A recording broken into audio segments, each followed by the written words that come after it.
बिस्मिल्लाहिर्रहमानिर्रहीम।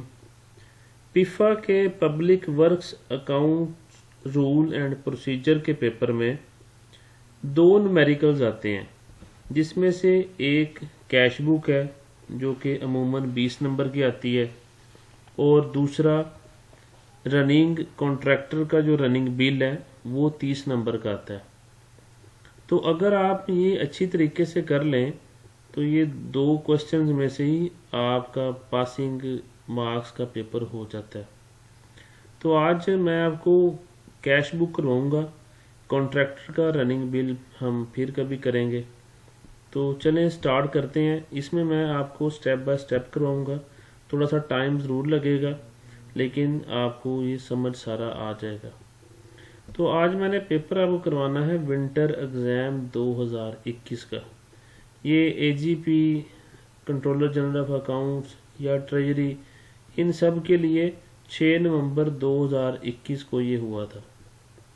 तो चलें स्टार्ट करते हैं। इसमें कैश बुक वाला पोर्शन। कैश बुक होता क्या है पहले तो ये समझ लें।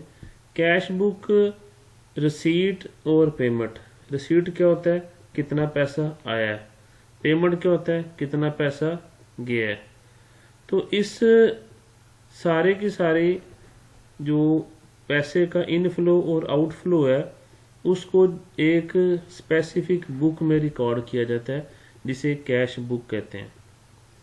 ठीक है जी। अब ये कैश बुक किस तरह की है अभी मैं आपको थोड़ी देर में दिखाता हूँ। तो पहली तो बात यह कि इस क्वेश्चन को पढ़ लें।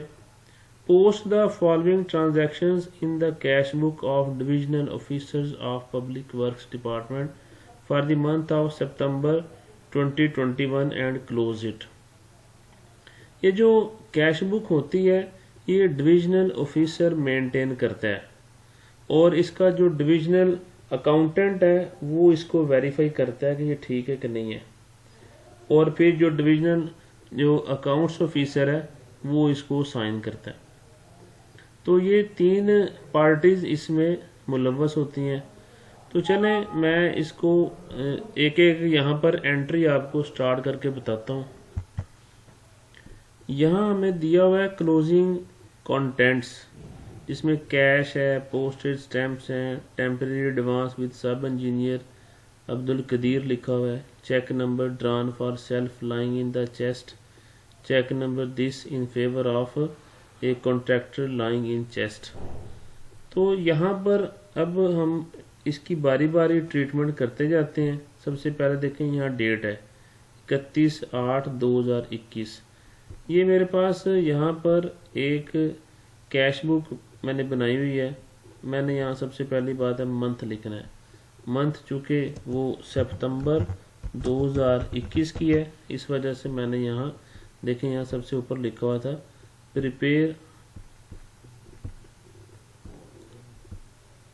Prepare the following transactions. ये नीचे लिखा है सितंबर 2021, तो इस वजह से मैंने यहाँ सितंबर 2021 लिख दिया।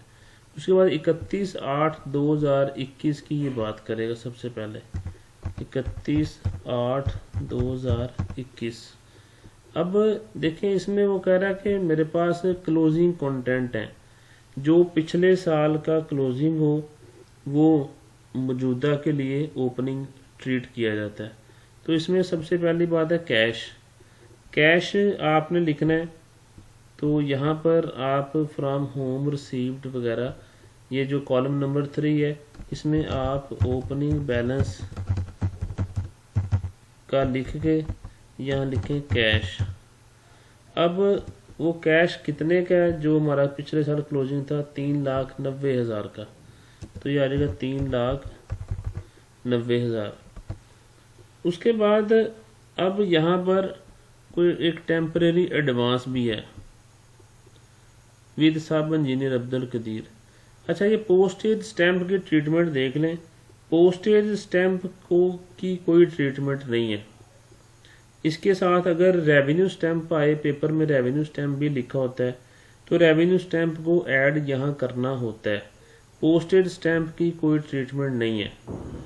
तो आगे लिखा हुआ temporary advance with sub engineer Abdul Qadeer, तो मैं यहाँ पर लिख दूंगा टेम्परेरी एडवांस कितना है, 3,95,000 का। तो मैंने यहाँ पर लिख दिया टेम्परेरी एडवांस 3,95,000। ठीक है जी। उसके बाद जो अगली यहाँ ट्रीटमेंट है वो क्या है, ये भी होगी तीसरी। Cheque number this drawn for self laying in the chest. इस चेक की ट्रीटमेंट भी आपने यहीं पे करनी है। तो ये अमाउंट कितनी है, 3,94,000। तो cheque laying in the chest, ये मैं शॉर्ट यहाँ लिख रहा हूँ, cheque laying in the chest. तो ये कितना था, 3,94,000 का।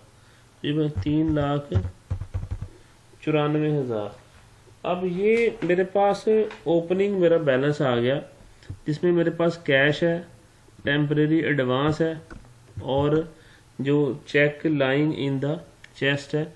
ये मैंने इन जब तीनों को टोटल किया तो ये आ गया 3,90,000 जमा 3,95,000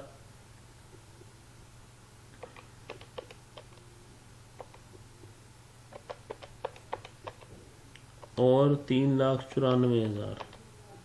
ये बनता है जी 11,79,000। तो आप ये कहाँ लिखेंगे, ये कैश वाले कॉलम में आपने ये अमाउंट जमा करके यहाँ पर लिख देनी है। ठीक है जी। तो मैंने ये 11,79,000 यहाँ पर लिख दिया। अब ये इसकी आपने जो एक्सप्लेनेशन देनी थी वो यहाँ पर दे दी हुई है कि भाई ये जो पैसे हैं वो यहाँ ये ओपनिंग बैलेंस है, पिछले साल का था। आगे चलते हैं। ये मेरी यहाँ से 4 जो ट्रांजैक्शंस थी उनको मैंने पोस्ट कर दिया। आगे है cheque number this in favour of contractor lying in the chest. इसकी एंट्री नहीं होगी क्योंकि ये ना जो चेक होता है ये अमानत के तौर पर कॉन्ट्रैक्टर ने रखवाया होता है, तो इसकी ट्रीटमेंट यहाँ पर कोई नहीं होगी। तो इस तरह करके अब ये जो 31/8/2021 तारीख की हमारे पास एंट्रीज थी वो हमने कर ली हुई हैं।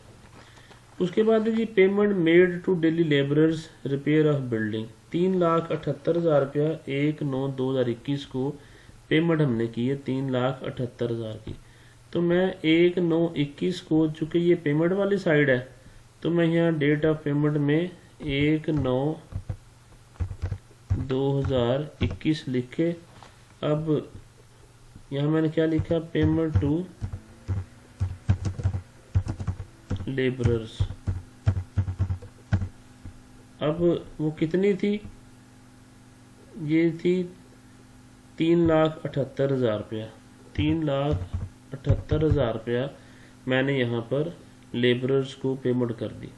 ठीक है जी। पेमेंट थी तो ये पेमेंट वाली साइड पे आ गई और ये रिसीट वाली साइड पे इसकी रिसीट्स आती जाएंगी। तो ये भी समझ आ गया।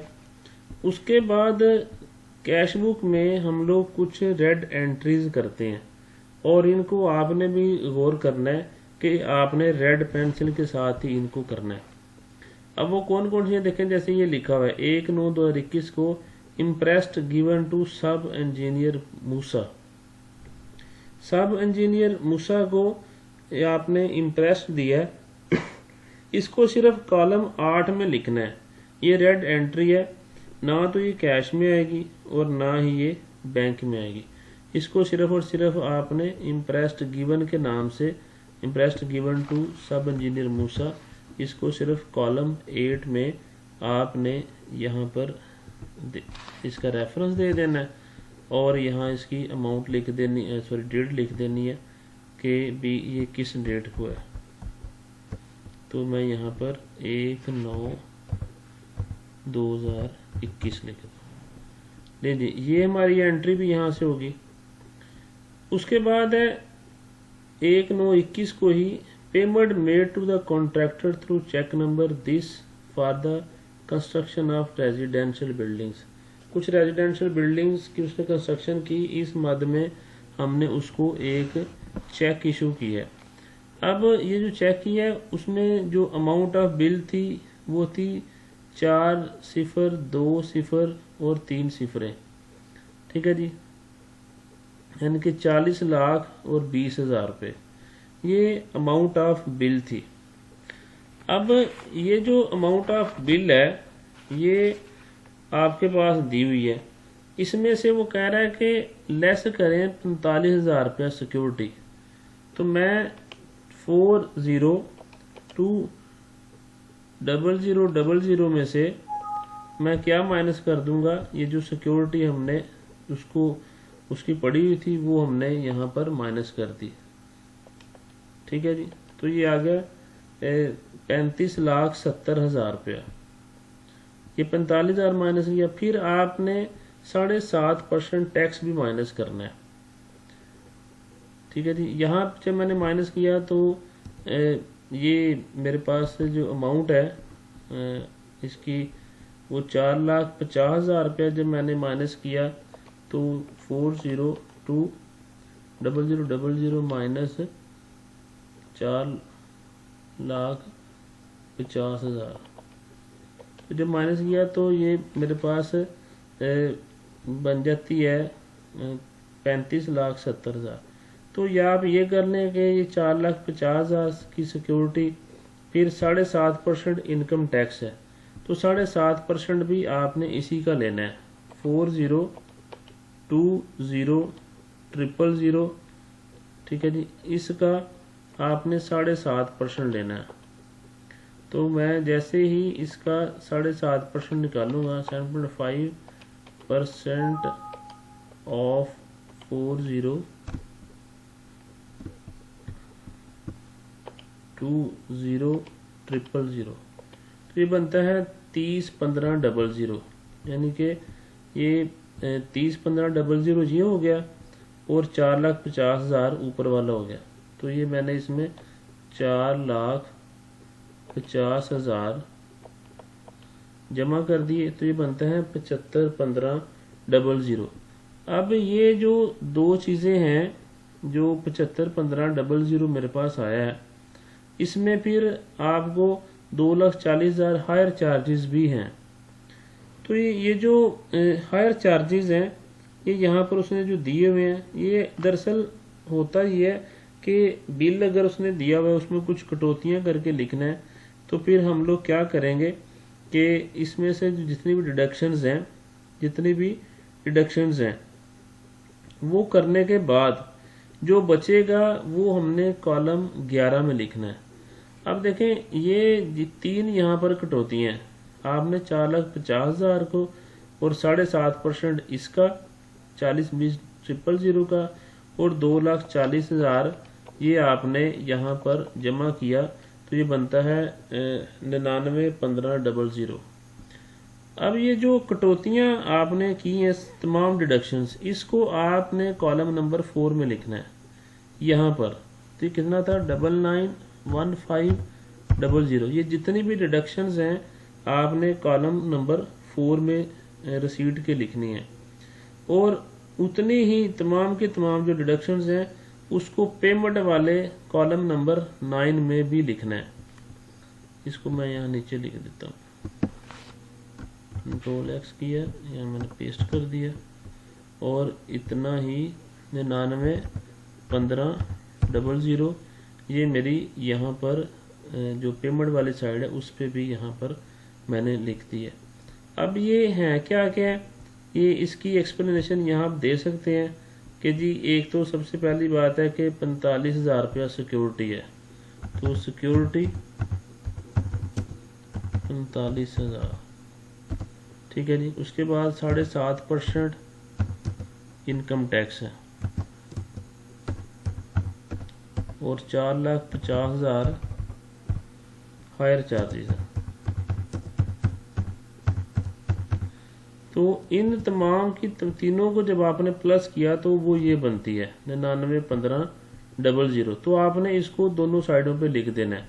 अब इसकी डेट क्या थी, डेट थी इसकी 1/9/2021, तो आपने यहाँ डेट वाले कॉलम में डेट भी इसकी ऐसे ही लिख देनी है, और इसी तरह यहाँ पर भी पेमेंट की भी डेट आ गई 1/9/2021।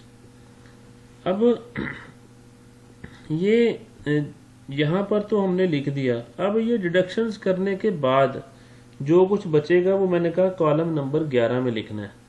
अब डिडक्शंस कर लेते हैं। 99,15,00 हम माइनस करते हैं किस में से, 40 20 000 में से, 40 20 000। तो जब माइनस किया तो ये आएगा 302 8500।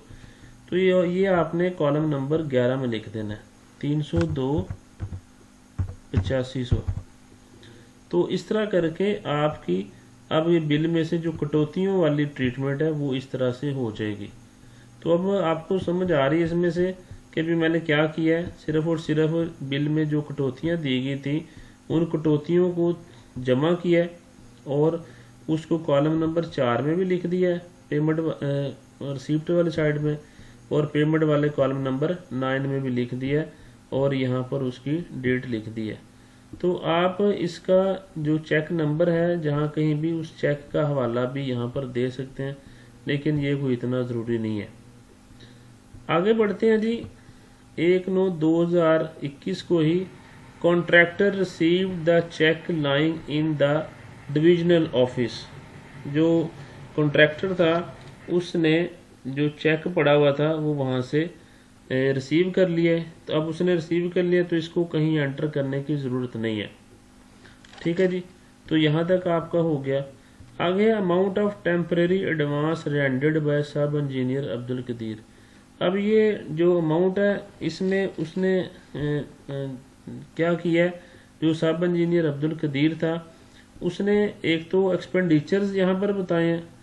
ये दरअसल होता क्या कि कॉन्ट्रैक्टर ने जो पैसे देने होते हैं उनमें से वो उसे कह देता है कि जनाब ये खर्चा हो गया है, ठीक है, और जो बच गए हैं वो उसने कैश रिटर्न कर दिया। अब इनकी ट्रीटमेंट तो मैं आपको बाद में बताता हूँ, पहले तो ये समझ लेना कि उसने कहा कि ये खर्चा हो गया और ये पैसे बच गए हैं। जो खर्चा हुआ है उसको कॉलम नंबर 9 में लिखेंगे। अब खर्चा कितना है, 3,92,000।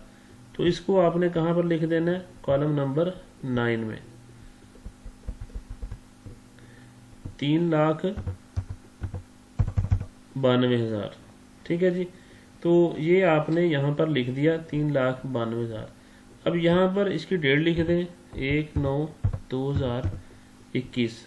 अब ये आपके क्या है, expenditure as per muster role.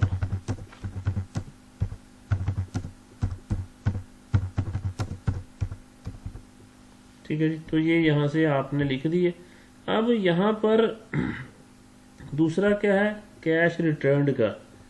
अब ये जो कैश रिटर्न उस आपके पास आया है इसको सिर्फ और सिर्फ आपने कॉलम 3 में लिख देना है और इसकी अमाउंट नहीं लिखनी। ये भी एक रेड एंट्री है। ठीक है जी, रेड एंट्री से बाद में मैं आपको यहाँ सारी रेड कर दूंगा। तो यहाँ पर मैं लिख दिया कैश रिटर्न। ठीक है जी, कितना है, RS 3,000।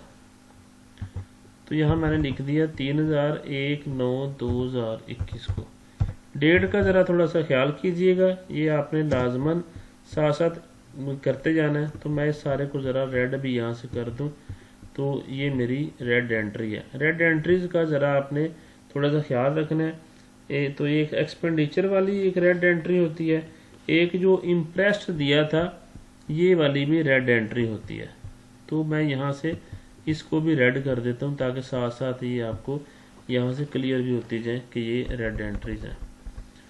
तो अब मेरा यहाँ तक ये क्वेश्चन हो चुका है। अब आगे जो काम है वो है कि cheque number this dated this cancelled. जो चेक इस डेट को ये नंबर था वो कैंसिल हो गया है, यानी कि ये जो चेक हम लोग कैंसिल करते हैं तो इस कैंसिल शुदा जो चेक है इसको राइट बैक एंट्री कहते हैं। तो इसको सिर्फ राइट बैक एंट्रीज को हमने क्या करना होता है, कॉलम नंबर 11 में माइनस में लिख देना है। तो इसको हम सिर्फ यहाँ क्या करेंगे, कॉलम नंबर 11 में माइनस में लिख देंगे। अब ये जो चेक कैंसिल हुआ था ये कितना था, 11,91,100, 11,91,100। 100। अब एक तो इसकी यहाँ डेट लिखें आप कि ये किस डेट को था, और इस चेक का नंबर भी लिखें क्या था। ये था 13/9/2021 को, और ये इसका चेक का नंबर था डेटेड 26/3/2021, बल्कि ये सारा ही लिख लें 13/9/21। तो यहाँ से मैंने क्या कर दिया, 13/9/2021 को ये जो चेक था ये वाला, ये अमाउंट यहाँ पर आ गई। इसको ज़रा मैं इसका साइज यहाँ से छोटा कर देता हूँ। ठीक है जी, चेक का नंबर आ गया। तो यहाँ पर आपने रेफरेंस क्या देना है, चेक कैंसल्ड। ठीक है जी, तो ये इस तरह करके आपने यहाँ से चेक कैंसिल कर देना है। उसके बाद चेक कैंसिल की ट्रीटमेंट होगी। फिर आगे चेक रिन्यूअल की, कि फलान डेट का जो चेक था वो रिन्यू हो गया, 27/9/2021 को 11/31/100 का चेक हमने रिन्यू किया। अब ये जो रिन्यूअल होता है ये भी रेड एंट्री है। ठीक है, तो ये जो चेक हमने रिन्यू किया है ये दरअसल हमने पहले इसकी एंट्री कर दी है, तो इसको सिर्फ हवाला दिया जाएगा, वो भी कॉलम 8 में। बकाया इसका कुछ भी नहीं करना। तो यहाँ पर मैं सिर्फ क्या कर दूंगा कि चेक रीन्यूड। अब वो चेक का नंबर डेट क्या था मैंने यहाँ लिख दिया, वो वहाँ से मैंने कॉपी किया हुआ था, इस वजह से मैंने यहाँ पेस्ट कर दिया। तो उसकी डेट क्या थी, यहाँ से आप डेट देख के 27/9/2021, तो मैंने यहाँ से 27/9/2021 लिख दिया। तो ये चेक रिन्यूअल की भी एक रेड एंट्री है, तो मैं यहाँ से इसको भी रेड कर देता हूँ, तो आपको यहाँ से समझ आ जाएगी। यही 3 यहाँ पर रेड एंट्रीज होती हैं, वो मैंने आपको यहाँ से करवा दी हैं। उसके बाद अगली ट्रीटमेंट है check drawn for self for chest के जो चेक है, ये जो drawn for self for chest है, इन्हें पहले तो हम बैंक के कॉलम नंबर 11 में लिखेंगे, और उतनी ही अमाउंट का कैश वाली साइड पर रिसीट के कॉलम नंबर 4 में लिखेंगे। अब ये कितना है, 3,34,000। तो ये सारी जो अमाउंट है, अभी मैंने क्या कहा कि इसको आपने बैंक के कॉलम नंबर 11 में लिखना है। तो कॉलम नंबर 11 ये चल रहा है, मैंने इसको यहाँ पर लिख दिया, और इतनी ही अमाउंट का आपने कैश वाली साइड पर रिसीव्ड के कॉलम नंबर 4 में भी लिखना है। तो यहाँ मैंने कॉलम नंबर 4 में भी इसके सामने लिख दिया। तो इसकी यहाँ से अब आप डेट लिख लें, डेट इसकी है 27/9/2021, यानी कि उसी डेट का ये। तो 27/9/2021 मैंने यहाँ भी पेस्ट कर दी, और मैंने यहाँ पर भी पेस्ट कर दी। तो इस तरह करके आपने इसकी ट्रीटमेंट करनी है। ठीक है जी, तो यहाँ पर आप एक्सप्लेनेशन जो इसका रेफरेंस वगैरह वो दे सकते हैं कि जो चेक नंबर दिस था drawn for self for chest, तो ये इसको मैं यहाँ से कॉपी करके यहाँ पे same as it is paste कर देता हूँ। तो ये ड्रॉन फॉर सेल्फ हो गया। तो इस तरह करके आप यहाँ से इसकी ट्रीटमेंट भी करेंगे। मैं यहाँ पर भी इसका हवाला दे देता हूँ। तो यहाँ से भी मैंने इसका हवाला दे दिया कि चेक जो था वो drawn for self for chest हो गया 3,34,000 का। आगे बढ़ते हैं जी। Sub engineer Moosa paid and recouped full imprest against contingencies. अब उसने जो सारे का सारा जो फुल इम्प्रेस था वो उसने पे कर दिया।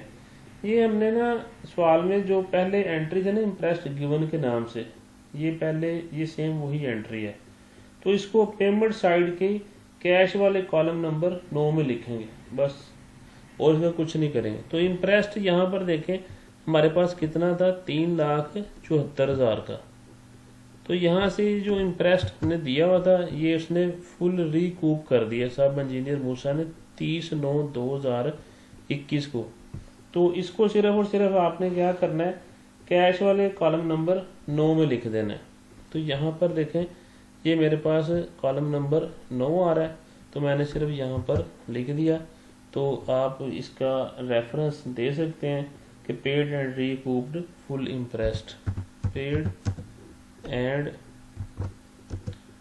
Recouped full interest. ठीक है जी। तो इसकी तारीख थी 30, तो मैंने यहाँ पर 30/9/2021 लिख दिया। लो जी, 3,74,000 मेरा यहाँ पर भी फुल पेड और रिकूप्ड हो गया इंटरेस्ट। आगे चलते हैं जी, अगली ट्रीटमेंट की बात करते हैं। Payment made to work charges establish repair of building, कोई बिल्डिंग रिपेयर करवाई है, उसके जो पेमेंट की है तो वो कितनी है, यहाँ पर 1,10,000 रुपया। तो 30/9 को ही 1,10,000 रुपया पेमेंट की है। तो पेमेंट जारी बात है पेमेंट वाली साइड पे आ जाएगा। 30/9/2021 को ही कितनी अमाउंट की पेमेंट है, 1,10,000 की है। तो मैंने यहाँ पर अमाउंट लिख दी। तो यहाँ उसकी रेफरेंस में लिख दिया पेमेंट मेड टू जो भी था, तो 30/9/2021 लिख दिया, सॉरी 2021 लिख दिया। ठीक है जी। तो यहाँ इस तरह करके इसकी ट्रीटमेंट भी आपने कर ली। आगे बढ़ते हैं जी। Cash received on account of sale proceeds आना था यहाँ, प्रोसीड्स ऑफ ओल्ड मटेरियल, कोई पुराना सामान पड़ा हुआ था वो उन्हें बेच दिया। तो जारी बात है ये तो कैश रिसीव हो गया। इसको रिसीट के कॉलम नंबर 4 में हम लोग सेम एज इट इज लिख देंगे कि 1,16,000 रुपया कैश रिसीव्ड एज प्रोसीड्स। तो यहाँ पर मैं इसका हवाला, बल्कि इसको मैं यहाँ ऊपर ही लिख देता हूँ। यहाँ मैंने अमाउंट लिख दी, तो कैश रिसीव्ड। ठीक है जी। यहाँ मैं डेट लिख दूंगा कि किस डेट को मैंने रिसीव किया है, 30/9/2021 को, 30/9/2021 को। आगे बढ़ते हैं जी। आखिरी है कैश फाउंड सरप्लस। अच्छा, ये पेपर में बाज़ कैश फाउंड शॉर्ट दिया होता है। अगर तो शॉर्ट है तो ये पेमेंट की एंट्री है। ठीक है, कैश को फाइंड करने या क्लोजिंग बैलेंस ढूंढने के लिए हम लोग इसको करते हैं, तो इसको कॉलम नंबर 9 में लिखेंगे चूँकि ये पेमेंट की एंट्री है। अगर ये सरप्लस है तो फिर ये रिसीट की एंट्री है।